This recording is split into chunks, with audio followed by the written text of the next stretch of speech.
ሰላም ቤተሰብ እንዴት ናችሁ? እኔ ደህና ነኝ፣ እግዚአብሔር ይመስገን። ስለጠፋው በጣም ይቅርታ በመጀመሪያ የምሬን ነው። ይህን ሳምንት አልነበርኩ ማለት ይቻላል። እዚህም ቪዲዮ እየሰራሁ አልነበረም። በጣም ከባድ ጊዜ ነበር እያሳለፍኩ የነበርኩት። ይህን ሳምንት ወይ 2 ሳምንታት ቪዲዮ እየሰራሁ አልነበረም። ምክንያቱም ሊሄድ ስለሆነ መሄዴን ምክንያት አድርጎ በጣም ስራ በዝቶብኛል። ያለ አቅሜ ብዙ ስራዎችን እየሰራሁ ነው። ሰርቼ ማላቃቸውን ስራዎች ብዙ እየሰራሁ ነበረ። ለዛ ነበር የጠፋሁት። የኔ ውዶች አሁን ተመልሻለሁ። እንደ እግዚአብሔር ፍቃድ ያው ትንሽ ቀናት የቀሩትን እስከሚሄድ ድረስ የታዘዝኩትን ከመስራት ውጭ ሌላ አማራጭ የለኝም። ለዛ ነበር የጠፋሁት። ምን አጋጠመኝ መሰላችሁ? ያው እኔ ሄጄ መለሳለሁ በሚል ነበረ ለነሱ የነገርኳቸው። ከዚህ በፊት በሰራሁት ቪዲዮ ለእናንተ ነግሬያችሁ ነበረ፣ አስታውሳችሁ ከሆነ ማለት ነው። እንደዛ ያደረግኩበት ምክንያቱም እኔ ብቻዬን ነው እዚህ ቤት የምሰራበት ቦታ። ግን ሌላ አዲስ ሰራተኛ ለማምጣት ገና 3 ወር ነው የሚፈጀው። 3 ወር መጠበቅ አለብኝ ማለት ነው። እኔ አሁን በዚህኛው በሐምሌ ወር ነው ወደ ኢትዮጵያ የምገባው። ግን ሰራተኛ እስኪመጣ መጠበቅ ያለብኝ 3 ወር ከሆነ ወይም መስከረም ላይ ወይ ጥቅምት አካባቢ ነው ወደ ኢትዮጵያ የምገባው። ያ ከሆነ ደግሞ ልጄን ሄጄ ገና እኔ ትምህርት ቤት ላስመዘግባት ምናምን ስለሆነ ለእኔ አይመቸኝም። ገባችሁ? ይሄን ከረምቱን ነው ልጄን በፊት ከነበረችበት ሁኔታ ምናምን ነገር ትሪት አድርጊያት ጥሩ እሷ የምትፈልገው ነገር እሷን አዳምጬ ምናምን ያለችበትን ሁኔታ አረጋግጬ ትምህርት ቤትን መቀየር ካለብኝም እነዛ ነገሮችን ብቻ ሌሎች ነገሮችንም አንድ ላይ ለማስተካከል ከልጅ ጋር ጊዜ ለማሳለፍ ይሄን ከረምት ነው መሄድ ያለብኝ። የኔ ጊዜም የሚያልቀው ወይም ኢቃማ መኖሪያ ፍቃዴ የሚያልቀው በዚህ ከረምት ላይ ነው ማለት ነው። ግን ግዴታ በእነሱ አስተሳሰብ ወይ ከሌሎች ካዩዋቸው አንጻር 3 ወር መጠበቅ ግዴታ ነው። ሌላ ሰራተኛ መጥቶ መሄድ ማለት ነው። ያን ጊዜ ላለመጠበቅ ነው እኔ ሄጄ እመለሳለሁ ብዬ የሸፈንኩት። ሌላ ደግሞ እንደዛ ያደረግኩበት ምክንያት ስራ እንዳያበዙብኝ። ምክንያቱም የሴትዮዬን ጸባይ ስለማቅ ምን የሆነ አንዳንዴ ከሰው ጋር ስትኖሩ የሰውን ባህሪ ታውቃላችሁ አይደለ? ለዛ እኔ የሴትዮዬን ባህሪ አውቃታለሁ። ለዛ ስራ እንዳታበዛብኝ በሰላም ወጥቼ ለመሄድ ነበረ ሀሳቤ። ግን እንዳሰብኩት አልሆነም። ነገሩ ሊያልቅ አካባቢ ጠረጠሩ።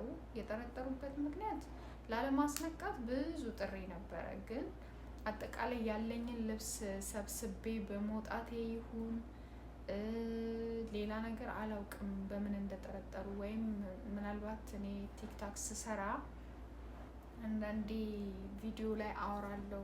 ግን ምናልባት ሌሎች እህቷ ቤት ምናምን የሚሰሩ ኢትዮጵያውያኖች ስላሉ እኔ የሚከታተሉ ሊኖሩ ስለሚችሉ እንደዛም አቃጥረው ይሁን እንዴ ምናምን ብዬም አስቤያለሁ። አላቅም ብቻ ተጠራጠሩ። ጠራጠራቸውን ይጠራጠሩ። እኔ ምንም አይመስለኝም። እኔ ቃሌን አንዴ ከተናገርኩኝ ቃሌን አልቀይረውም። ግን ምን አረጉ? የዛሬ 3 ቀን ምናምን ቀን ላይ ስራ እየሰራን እና እሷ አብራን ለመሄድ ስንት ቀን ቀረሽ አለችኝ። 3 ሳምንት እኮ ነው የቀረኝ አልኳት። እንዴ ደረሰ እንዴ ምናምን አለችኝ። አዎ ደርሷል ምናምን ስላት ጣፋጭ ነገር ሳልገዛልሽ አለችኝ። ችግር የለውም አልኩኝ ቀለል አድርጌ ማለት ነው። ከዛ ስራዬን ሰራርቼ ምናምን ጨራርሼ ማታ ክላሴ ገባሁ። ትንሽ ጋደም እንዳልኩኝ የሆነ ሜሴጅ ገባልኝ እና ሳየው ፋይናል ኤግዚስት ማለት ነው። ይሄ ደርሶ መልስ የቆረጡትን ቲኬት ምን ያደርጋሉ? ቀይረውት የመጨረሻ ሄዳ ማትመለስበት የሚለው የመጨረሻ ይሄ ቲኬት የለም፣ እሱ ቀይረው በቦታው ቀይረው ማለት ነው አትመለስም በሚል መሄጃ ብቻ ቆርጠውታል ማለት ነው። አልነገሩኝም፣ አላማከሩኝም። አስቡ። ሲጀመር እኔ ቆረጡም አልቆረጡም ለእኔ ትርጉም የለውም። እኔ እጄ አልመለስም። መጀመሪያውም ግን ይሄ ጠርጥረውኛል ማለት ነው። ጠርጥረውኛል ወይ የሆነ ነገር አለ። እኔ የጠረጠሩብኝ ምክንያት ስላለኝ ነው። ከዛ ምንም አላልኩም አሁንም ማለት ነው። ምክንያቱም ለምን እንደዚህ ቆረጣችሁ፣ ለምን እንደዚህ ያደርጋችሁ ማለት አልፈልግም። ሚሴጁንም እንዳየው አሁን ለምሳሌ ለምን እንደዛ ራሱ የሆነ እነሱ እንዴት እንዳልገምቱ አላውቅም። ማንበብ ማልችል ነው እንደ መሰላቸው ግራ ነው የገባኝ። እንትን ኢቃማው ስልካችሁ ላይ እንትን እስካለ ድረስ ስልክ ቁጥራችሁ እስካለ ድረስ እነሱ ምንም ነገር ሲያደርግላችሁ ወይም እንደዚህ ሲቆርጡ ምናምን ነገር ሜሴጅ ይገባላችኋል። ዞሮ ዞሮ በኤስቲሲ ኢቃማው ተያይዞ ምናምን ስላለ እንደዚህ አይነት ነገር ሲቆርጡ ይገባላችኋል። ገባችሁ? እዛ ትኬቱን እነሱ ሲቆርጡ ቀጥታ ለኔ መጥቶ ሜሴጅ ገባልኝ። እኔ ያዩ አልመሰሏቸውም መሰለኝ። እኔ እንዳላየ ሆኜ ዝም ብዬ ታውኩኝ። ጠዋት ሄጄ ቁርስ ምናምን አቀራረብኩት ለሰውዬው ማለት ነው። ከዛ ቁርሱን ከበላ በኋላ እንደ ኖርማል ሰው ካሜራ ይወድቆ ነበር። ከዛ እላችኋለሁ አሁን በእጄ ይዤ ላውራ። ከዛ ምንም እንዳልተፈጠረ አደረኩኝና ወደ ላይ እየወጣሁ እያለ ጠራኝ። ከዛ ቆሜ አወራሁትና ኪዲ አንቺ ሄደሽ ትመለሻለሽ እርግጠኛ ነሽ አለኝ። አዎ ምንድነው ችግሩ አልኩት፣ ምንም እንዳልተፈጠረ ለማድረግ ምክንያቱም እንዲነቅብኝ አልፈልግም። በኋላ ላይ እንዲህ ብላናለች ብሎ ደግሞ አኩርፎ መጥፎ ነገር እኔ ላይ እንዳያስቡ ኤርፖርት ላይ በሆነ ነገር ተንኮል ሰርቶ ምናምን ማስያዝም አለ ማሳሰርም አለ። ሰው ልጅ ክፉ ነው ታውቃላችሁ አይደለም? እንደዛ አይነት ነገሮች እንዳይከሰቱ ቃሌን ላለመቀየር ሞከርኩኝ። ከዛ ግራ በተጋባ መንፈስ አወራኝና እኔ ላይ ወጣው። ኢማጂን እንግዲህ አንዴ ትኬቱን ቆርጦታል። ለምንድን ነው የሆነ ጅራፍ ራሱን ገርፎ ራሱ ያለቅሳል ነው የሚባለው የሆነ ተረት። ማን ቁረጡ አላቸው፣ ማን ደግሞ መልሶ ይጠይቁኛል። በቃ ራሳቸውን ተጠራጠሩ መሰለኝ። ከዛ በኋላ ደግሞ እኔ በጣም ታዛዥ ሆንኩላቸው ምናምን ተጸጸቱ መሰለኝ። አሁን ያሉበት ሁኔታ በጣም ጸጸት ውስጥ ሆኑ። በቃ ትኬቱን 10 መቀያየራቸው መሰለኝ።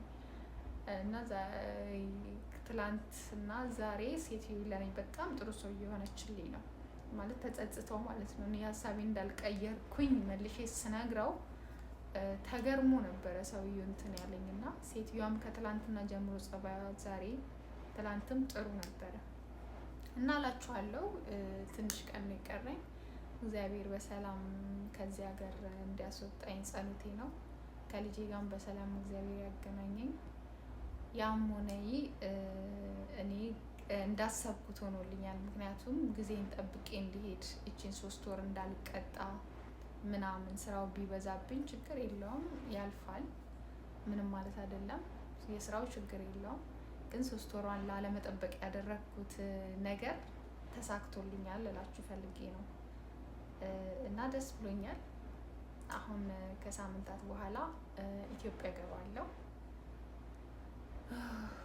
አስባችሁታል? ለመጀመሪያ ጊዜ ንጹህ አየር ልተነፍስ ነው። ነፃነቴን ላውጅ ነው።